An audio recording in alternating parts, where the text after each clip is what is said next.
Oi, gente! Sejam bem-vindos ao meu canal. Se você é novo por aqui, eu costumo falar sobre casos criminais reais nas quartas. E em alguns domingos eu falo sobre mitos e lendas enquanto eu maquio ou outras histórias. Então, se você gosta desse tipo de conteúdo, não se esqueça de se inscrever e deixar seu like, que é muito importante para a divulgação do canal. E se você tem alguma sugestão de casos criminais, mitos, lendas ou basicamente qualquer tipo de história, é só comentar aqui embaixo que eu anoto tudo e tento trazer o mais rápido possível.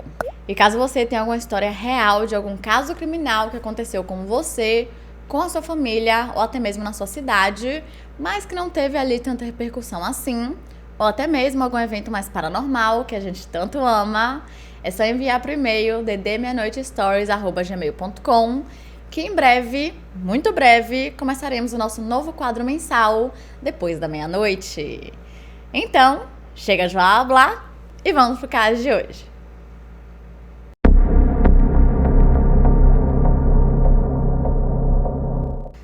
A partir de 2019, o FBI informou que existem 87.500 casos ativos de pessoas desaparecidas nos Estados Unidos, apesar de a grande maioria desses casos em que envolvem crianças ou adolescentes desaparecidos serem fugitivos ou até mesmo pessoas em que os pais não tenham custódia. Ainda assim, temos um número gigantesco de casos não solucionados até hoje. Um dos casos considerados como um dos mais frustrantes para os detetives está o caso do desaparecimento de Breonna Maitland. Então, vamos falar sobre ela. Breonna Alexandria Maitland nasceu no dia 8 de outubro de 1986 em Burlington, em Vermont, e era filha de Bruce e Kelly Maitland. Quando ela nasceu, os seus pais ainda eram bem jovens, com apenas 25 anos de idade, e eles já tinham um filho chamado Waylon, que era o irmão mais velho de Breonna. A família morava em uma fazenda na cidade de Franklin, no condado de Franklin, e eles não tinham coisas que a maioria das pessoas consideram como essenciais, como, por exemplo, fogão, micro-ondas e televisão. Por conta disso, os amigos da família os consideravam meio como hippies. E imaginem a surpresa de todo mundo quando eles foram pela primeira vez na casa dos Maitland e viram que eles não tinham televisão, que é uma coisa que basicamente todo mundo tem em casa, mas a família Maitland era diferente. Outra coisa que chocou bastante essas pessoas era o fato de que Breonna era uma pessoa que gostava de caçar animais selvagens e também de cuidar dos animais da fazenda, e ela fazia isso com tanta naturalidade que realmente parecia como se fosse uma coisa super simples, o que não é. Mas, pra ela era. Ela também tinha um cachorro chamado Lau e um gato chamado Muffin, e ela foi descrita como uma jovem muito alegre, muito carismática, e os seus amigos costumavam chamá-la de Bree ou apenas Bee. Talvez pela forma em que ela foi criada, ela tinha um espírito absurdamente livre. Ela não gostava de ficar presa a nada e a ninguém, era muito tranquila em relação a tudo. E também, ela era o tipo de pessoa que se ela visse um aluno novo na escola, sozinho, ela seria a primeira a cumprimentar, apenas para não deixá-lo sozinho e, consequentemente, apresentá-lo para os seus amigos. E ela também nunca esqueceu o aniversário de ninguém. O que eu não posso dizer o mesmo de mim, considerando que eu já esqueci o meu próprio aniversário. Porém, apesar de ela ser essa menina maravilhosa, cheia de luz e cheia de energia, ela sofria bullying na escola, então ela também não conseguia fazer tantos amigos ou se enturmar com tanta facilidade. E o mais surreal era que ela sofria bullying porque ela não vestia as roupas mais novas, as roupas de marca, e quase nunca, nunca ela estava no que a gente considera ali a tendência ou no que está na moda, que geralmente as outras meninas da região utilizavam. De acordo com seus amigos e familiares, ela era engraçada, leal e divertida, e chamava bastante a atenção de todo mundo, visto que ela era simplesmente e absurdamente linda. Por conta da sua personalidade mais tranquila, ela acabava sendo um pouco ingênua e sempre tentava ver o lado bom de tudo e de todos, o que infelizmente nós sabemos que nem sempre é uma coisa boa. Só pra vocês terem noção, de acordo com a sua mãe, Kelly, ela chegou um dia em casa depois do trabalho e encontrou Breonna junto com uma pessoa completamente aleatória que ela havia dado carona. O que obviamente deixou Kelly bem nervosa, porque querendo ou não, é uma situação muito perigosa você fazer isso com uma pessoa que você não conheça, mesmo que você seja uma pessoa incrível e só queira ajudar o outro. nem sempre esse outro é uma pessoa legal. Embora Brianna e sua família tivessem uma relação muito boa, aos 17 anos de idade, uma adolescente agora, ela começou a querer ser independente e também fazer seus horários, criar suas regras e não ter que ficar dando satisfação toda vez que tivesse que sair de casa. E outra coisa era o fato de que eles moravam em uma fazenda mais isolada, sendo que os seus amigos moravam, 24 quilômetros de distância dela e a maioria estudavam em escolas diferentes, então eles não conseguiam sempre se ver e sempre estar próximo quando queriam, era um pouco mais complicado por conta da distância. Então, em outubro de 2003, aos 17 anos de idade, ela decidiu que aquela era a hora. Era a hora ideal para sair da casa dos pais, então ela saiu e foi morar com uma amiga chamada Katie Manning, que por sinal morava muito perto da escola onde ela queria estudar, em Enosburg, também no condado de Franklin. Mas aquela situação não era permanente e com o tempo ela foi se mudando, então ela meio que pulava de casa em casa dos seus amigos e em um certo momento chegou até a praticamente morar no seu próprio carro. Por conta de toda essa instabilidade em sua vida, as suas notas na escola caíram muito. Então, em fevereiro de 2004, ela decidiu abandonar o ensino médio.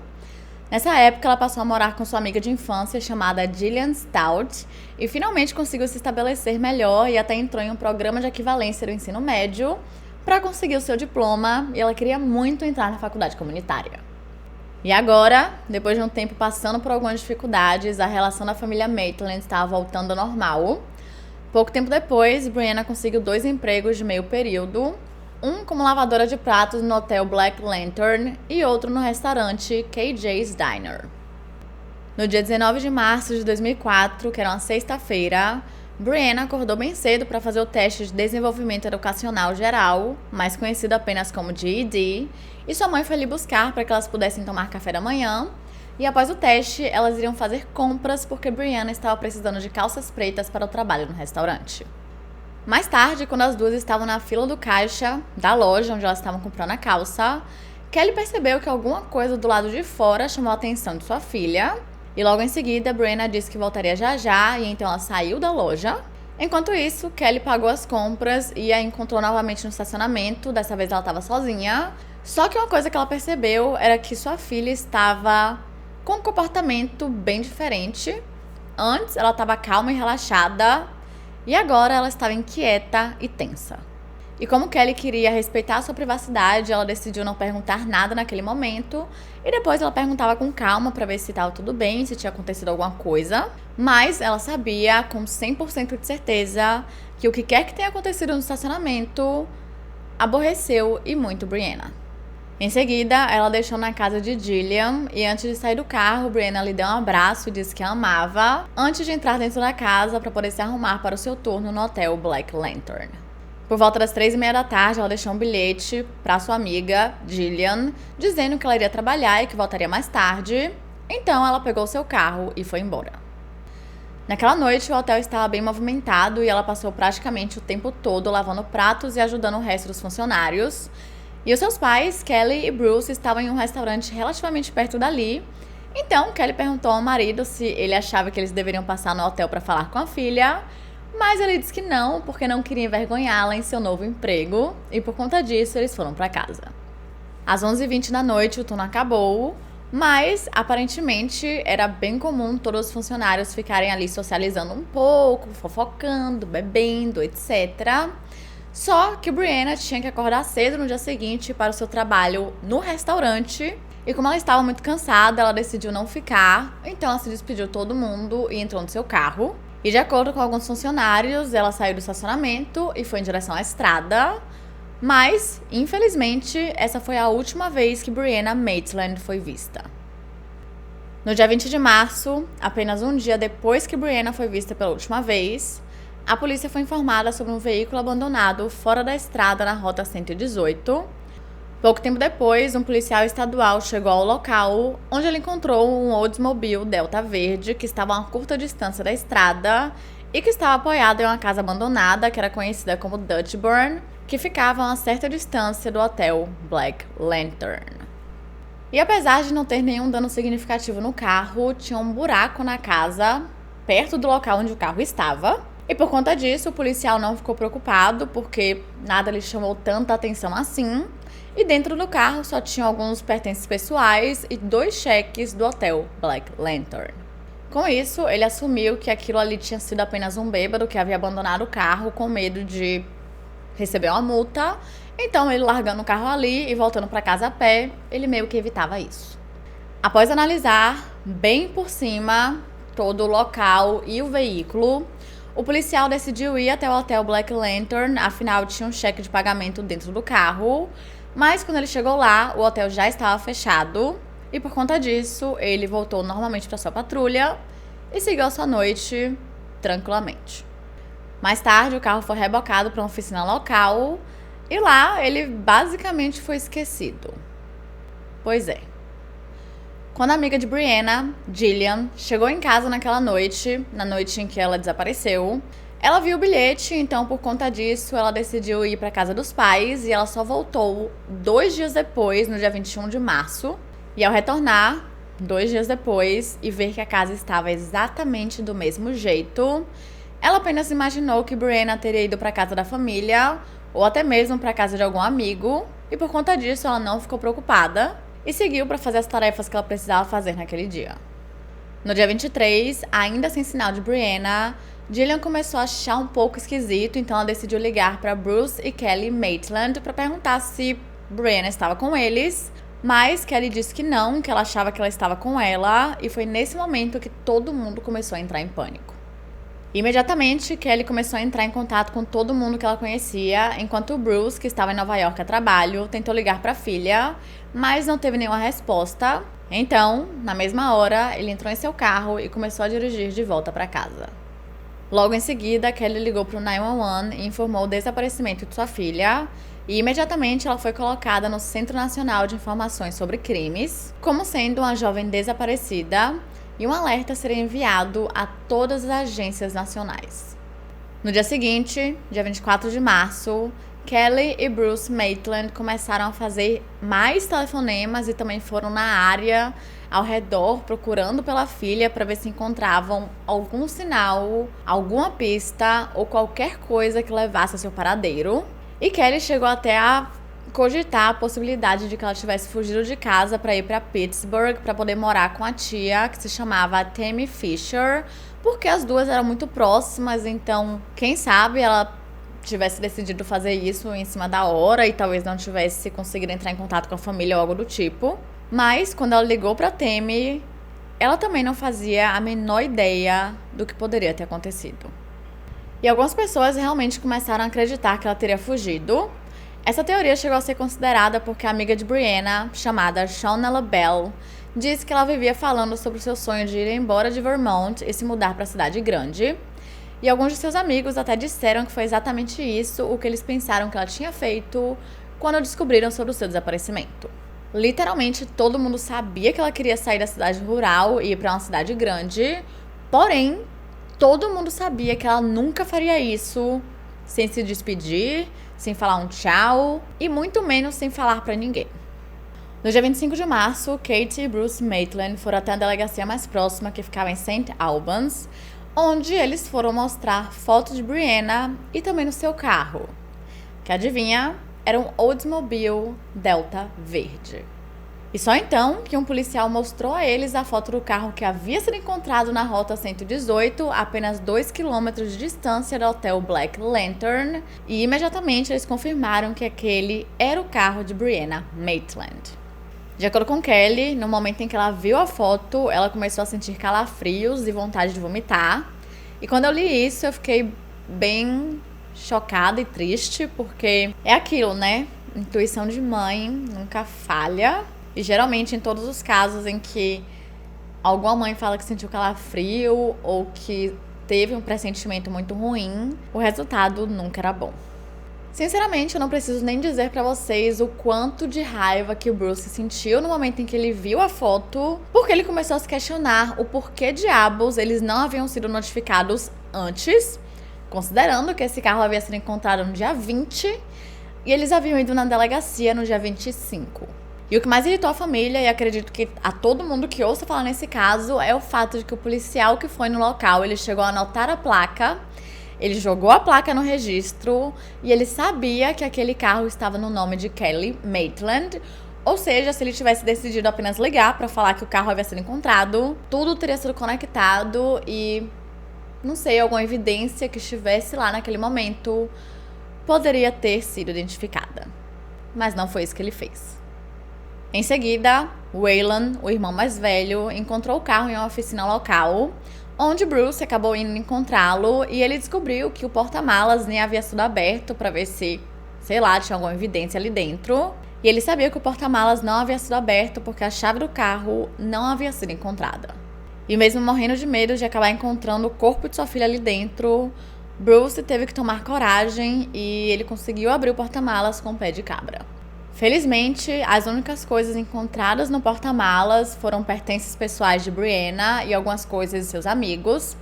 E dentro do carro, ele encontrou as lentes de contato da filha e seus remédios para enxaqueca, que eram duas coisas que definitivamente ela não iria deixar para trás, caso realmente tivesse ido embora por vontade própria.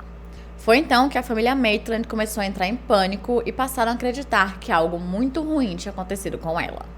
No dia 26 de março, toda a comunidade estava procurando por Brianna e a casa dos Maitland se tornou centro de busca, com a polícia, voluntários e toda a mídia em todos os lugares. Eles distribuíram folhetos, conversaram com as pessoas da área, coletando o máximo de informações que conseguiam. A polícia também usou o auxílio de cães de busca na área ao redor do carro, mas infelizmente nada foi encontrado. No dia 30, o carro foi examinado em busca de evidências e foi coletado amostras de DNA e algumas impressões digitais. Enquanto a busca continuava, a família passou a receber milhares de telefonemas diariamente, mas infelizmente a grande maioria não se passava de rumores ou de pessoas bem esquisitonas que claramente não tinham nada de melhor para fazer do que ficar assediando a família. Em um certo momento, a tia de Brianna, Tammy, que ficou responsabilizada pelas ligações, ela acabou atendendo um telefonema de uma outra família que estava com a filha desaparecida, que era ninguém mais, ninguém menos do que a família de Maura Murray. Caso vocês não conheçam o caso de Maura, primeiro, tem vídeo aqui no canal. Segundo, ela tinha 21 anos de idade quando desapareceu em New Hampshire, que fica a cerca de 140 quilômetros de onde Brianna morava. E o seu carro também foi encontrado abandonado na beira da estrada. E para ficar tudo ainda mais esquisito, isso tudo aconteceu 5 semanas antes do desaparecimento de Brianna Maitland. Então, por conta dessas semelhanças entre os dois casos, a família Murray começou a acreditar que os dois casos estavam conectados e que tinha um serial killer à solta. 2 semanas após o desaparecimento de Brianna, a Class Kids Foundation começou a se juntar à busca. E essa fundação foi criada por Mark Class, o pai de Polly Class, que era uma menina de apenas 12 anos de idade que foi sequestrada e assassinada em 1993. Essa organização sem fins lucrativos defende leis que protegem as crianças do crime e também realizam centenas de buscas por pessoas desaparecidas, chegando a treinarem mais de 1.600 voluntários profissionais de busca e resgate. Nos dias 3, 4 e 5 de abril, eles reuniram 500 voluntários para vasculharem a área em um raio de 8 quilômetros do local onde o carro de Brianna havia sido encontrado, mas, infelizmente, eles não encontraram absolutamente nada. Uma coisa que ajudou bastante no caso foi toda a repercussão da mídia, que foi gigantesca. Por conta dela, muitas testemunhas começaram a se apresentar e alguns disseram que viram o carro de Brianna na noite do seu desaparecimento. Um homem chegou a dizer que enquanto dirigia pela rota 118 por volta das 11h30 à meia-noite, ele chegou a ver um veículo na casa Dutchburn e esse veículo aparentemente estava com os faróis ligados. Um outro homem afirmou que ele havia visto o veículo entre meia-noite e meia-noite e meia, mas ele disse que uma das setas estava piscando. E o ex-namorado de Brianna, que era um jovem chamado James Robitaille, disse que ele também havia visto o veículo, só que por volta das 2h30 da manhã. E de acordo com ele, como ele conhecia aquele carro, ele decidiu parar para verificar.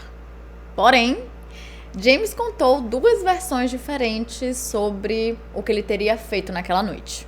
Em uma das versões, ele disse que não parou, mas que ele continuou seguindo seu caminho. E na outra versão, ele disse que viu o carro, reconheceu o carro, parou e percebeu que as portas do lado do motorista estavam abertas e que os faróis estavam acesos. Então, ele fechou as portas, desligou as luzes e foi embora. Pois é. Aparentemente, as suas versões mudaram bastante porque ele estava bêbado naquela noite e ele não queria se meter em problemas. Ainda naquela manhã, um grupo de pessoas que estava fazendo uma caminhada pela Rota 118 viu o veículo e, como ficaram muito curiosos, eles pararam e começaram a tirar algumas fotos. Eles decidiram fazer isso porque acharam tudo aquilo muito esquisito e estranho. E, de acordo com eles viram moedas, uma garrafa de água e um colar quebrado no chão, que mais tarde foi identificado como sendo de Brianna. E ainda bem que essas pessoas tiraram fotos, porque a polícia não fez isso. Então, graças a esse grupo de curiosos, nós temos fotos da cena do crime, ou melhor, da suposta cena do crime. Incrível, não é mesmo? 3 semanas depois, a família Maitland criou uma outra grande busca no noroeste de Vermont, mas infelizmente eles não encontraram nada. Mas uma informação um tanto quanto relevante e interessante chegou ao ouvido dos investigadores. Acontece que cerca de 3 semanas antes do desaparecimento de Brianna, ela acabou se envolvendo em uma briga em uma festa. Ela e uma menina chamada Kelly LaCrosse eram muito amigas e no total o grupo tinha cerca de 6 meninas, onde elas eram basicamente inseparáveis. Porém, Brianna e Kelly costumavam gostar dos mesmos caras. Aí já viu, né? E enquanto Kelly tinha ficado fora da cidade por uma semana, ela acabou descobrindo que Brianna havia ficado na casa do seu namorado, no caso, o namorado de Kelly, que por sinal era James Robitaille.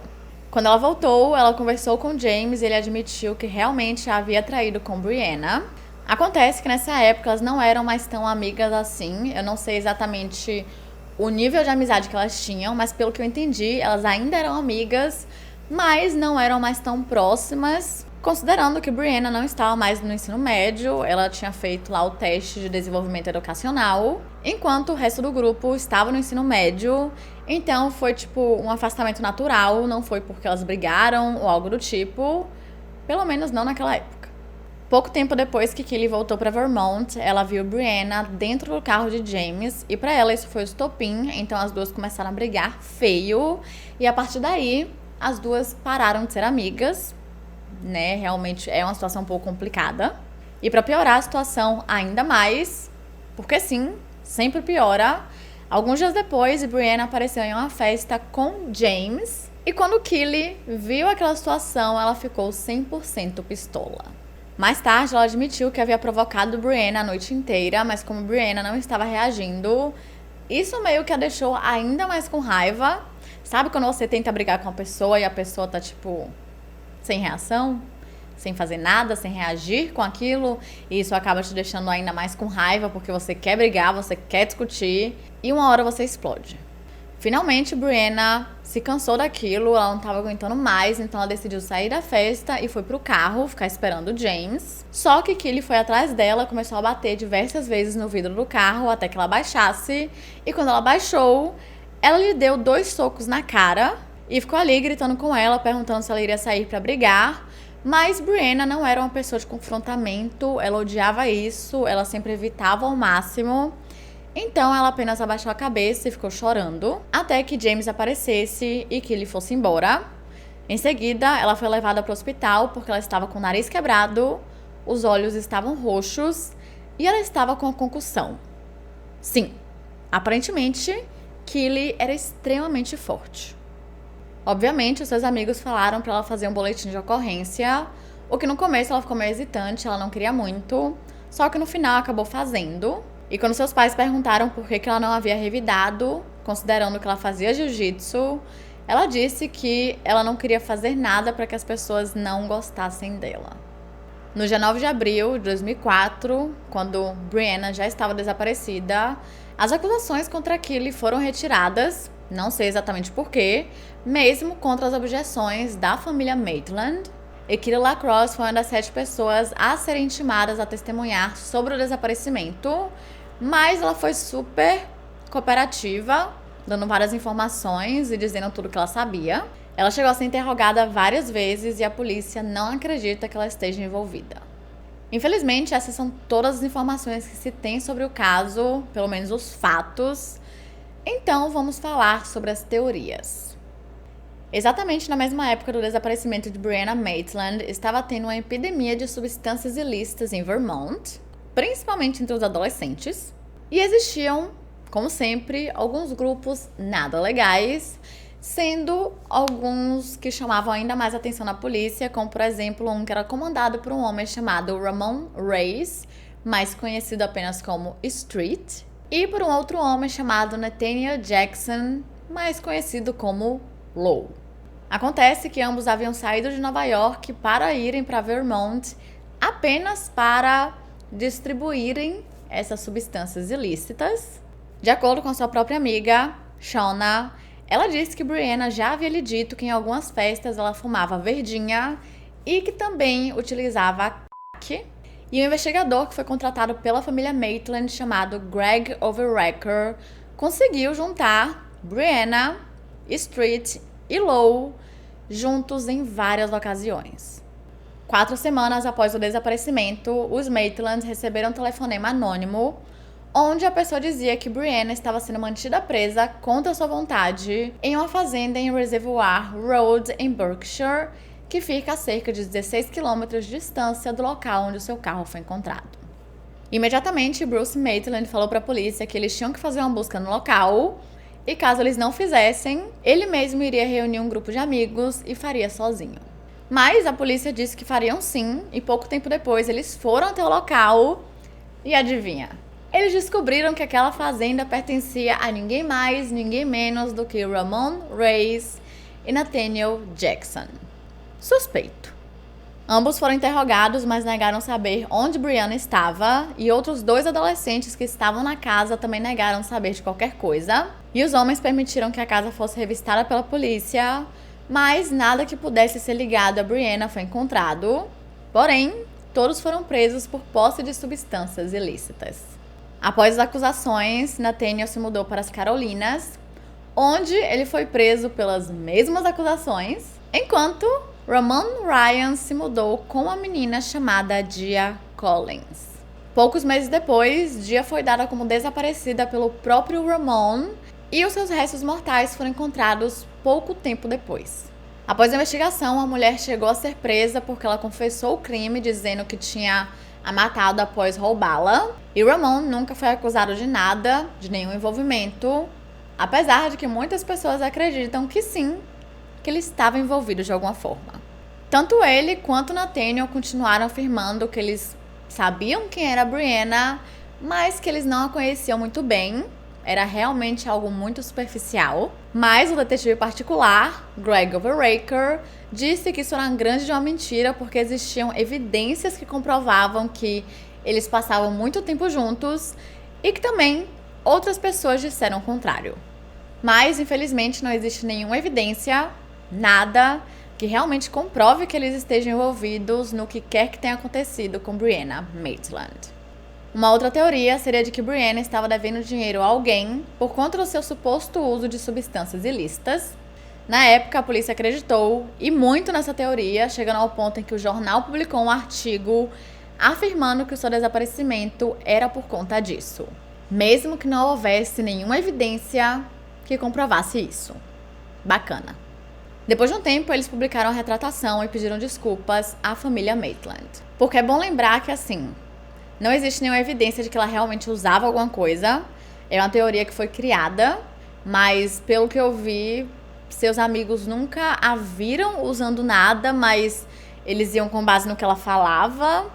Mas também tem aquilo, será que a gente pode confiar nos amigos dela? Será que a gente não pode? E a família dela disse que não, que ela nunca se envolveu em nenhum tipo de substância ilícita.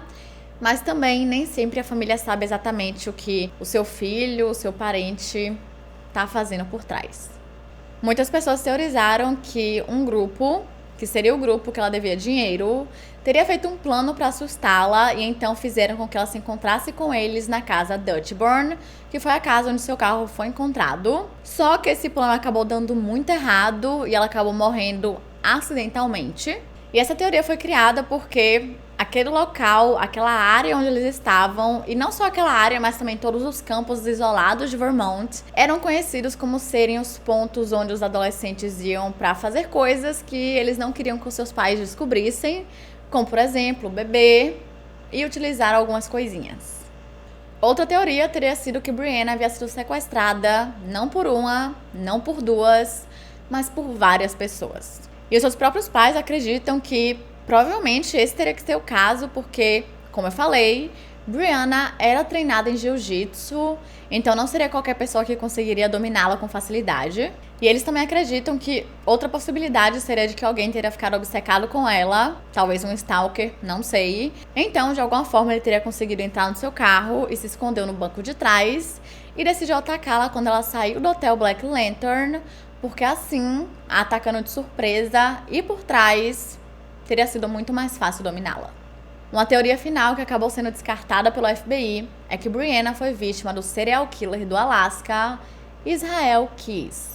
Em 2012, a polícia investigou uma possível conexão entre Keyes e Brianna, já que ele era conhecido por ter cometido seus crimes em Vermont, Nova York, Alasca, Washington e Oregon, porém seus registros financeiros mostraram que ele estava em outro lugar no dia em que Brianna desapareceu. No dia 2 de dezembro de 2012, Israel Keyes tirou a própria vida enquanto estava preso no complexo correcional de Anchorage, e embora ele tenha deixado uma nota de suicídio, ela não fornecia nenhuma pista para outras vítimas de seus crimes. Em junho de 2004, a polícia fez um comunicado oficial dizendo que eles não acreditavam que o caso de Brianna Maitland estivesse conectado com o caso de Maura Murray, mas mesmo assim muitas pessoas acreditam que sim, até hoje, e que elas tenham sido vítimas de um serial killer, mesmo que nenhum dos corpos tenha sido encontrado até hoje. No dia 17 de janeiro de 2006, um empresário de Vermont que estava em um cassino em Atlantic City, em Nova Jersey, disse que viu uma mulher absurdamente parecida com Brianna e que ela estava acompanhada de um homem branco, careca e muito mais velho. Quando ele viu isso, imediatamente ele ligou para a polícia e então a polícia conseguiu ter acesso às câmeras de segurança e mostraram as imagens para a família Maitland para ver se realmente é a Brianna ou não. Mas apenas após 5 minutos, o seu irmão mais velho, o Waylon, disse que definitivamente não era a Brianna e que não tinha chance nenhuma de ser, enquanto seus pais ficaram meio hesitantes, eles ficaram um pouco na dúvida se realmente era ou não. Mas pouquíssimo tempo depois, Kelly confirmou que não era. E até hoje, essa mulher misteriosa não foi identificada. Mais tarde, o investigador particular, Greg Overraker, disse que alguém lhe disse que no dia em que Brianna desapareceu, no momento em que ela saiu para fazer compras com a mãe e acabou se distraindo com alguma coisa no estacionamento, chegando a sair da loja por um tempo, ela foi ameaçada, e esse seria o motivo pelo qual todo o seu humor mudou e ela ficou mais quieta e introspectiva. Aparentemente, essa pessoa teria dito para ela que ela não deveria ir para o trabalho naquela noite, mas ela acabou indo. E de acordo com o detetive, a sua fonte ouviu isso da própria pessoa que a ameaçou, mas até hoje isso não foi confirmado, então não sabemos se realmente isso aconteceu ou não. Mas alguma coisa realmente aconteceu naquele estacionamento e quem quer que tenha sido a pessoa que a chateou muito, provavelmente fez alguma coisa com ela. Existe um podcast incrível e super completo sobre o caso de Maura Murray chamado Missing Maura Murray, que tem 2 episódios apenas focados no caso de Brianna Maitland, que são os episódios 37 e 38. E esses episódios foram as fontes principais para a criação desse roteiro, então eu vou deixar o link aqui na descrição para quem quiser ouvir e também ter aí um pouco mais de informação. E durante esses episódios, alguns amigos de Brianna foram interrogados e eles falaram algumas coisas um tanto quanto interessantes. Dentre essas pessoas entrevistadas estavam Kate Manne e Megan Jefferson, que eram amigas desde o ensino médio de Brianna. E de acordo com elas acreditam que existem de 2 a 4 pessoas que sabem exatamente o que aconteceu naquela noite. Elas acreditam que ela morreu por conta de uma overdose acidental, onde ela estava com um grupo de pessoas, sendo que na época ela estava com apenas 17 anos e essas pessoas teriam 18 para cima. Então, quando eles viram que ela morreu, basicamente eles entraram em pânico e ao invés de ligarem para emergência, eles decidiram esconder o seu corpo. Afinal, eles também estavam utilizando substâncias ilícitas e se eles fossem pegos, eles se dariam muito mal. Kate e Megan não falaram o nome dessas pessoas, talvez por medo, não sei, mas falaram que elas já foram amigas de pelo menos uma pessoa desse grupo antes do desaparecimento e logo após. De acordo com Katie Manning, a polícia sabia sobre esses rumores e até drenaram um poço na casa de um dos caras que supostamente estaria envolvido, mas novamente não encontraram nada. Em 2007, um jornal local publicou um artigo onde um policial teria dito que uma moradora local chegou a conversar com ele e disse que Breonna Maitland havia sido assassinada e disparada por várias pessoas, incluindo Ramon Reyes. Mas, novamente, essa informação não pôde ser comprovada. E no mesmo ano, o FBI chegou a publicar um flyer dizendo que eles acreditavam que o carro na casa Dutchborn havia sido colocado propositalmente ali e naquela posição. Durante uma busca em uma área arborizada em Montgomery, em outubro de 2007, um par de jeans foi localizado e eles foram levados para análise, mas esse resultado não foi divulgado ao público, então não sabemos se pertencia a Breonna ou não.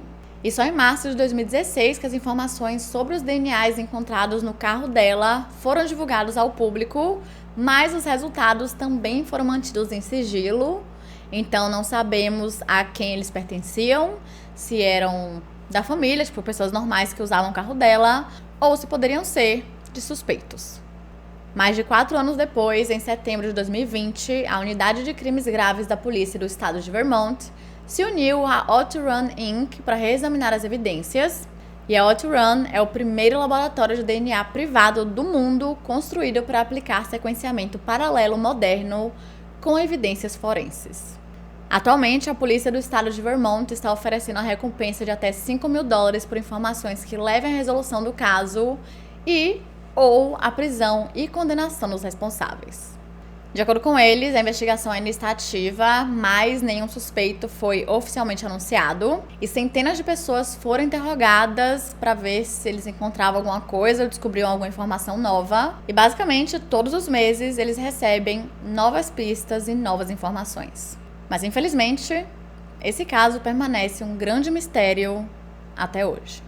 Com o tempo, seus pais acabaram se divorciando e a sua mãe, Kelly Maitland, se mudou para Nova York e continua seguindo a procura de sua filha e tentando descobrir o que realmente aconteceu com ela. E o caso de Breonna Maitland recebeu uma atenção gigantesca da mídia, onde ele foi coberto por podcasts, programas de televisão, incluindo programas como Dateline, da NBC, e também do programa Disappear, do Investigação Discovery. Inclusive, eu utilizei o episódio do Disappear, que é o 11º da 4ª temporada, para a criação deste roteiro. E é isso, gente. Esse foi o caso de hoje. Não se esqueçam de se inscrever e deixar o seu like, que é muito importante para a divulgação do canal. E se você tem alguma sugestão de casos criminais, mitos, lendas ou basicamente qualquer tipo de história, é só comentar aqui embaixo que eu anoto tudo e tento trazer o mais rápido possível.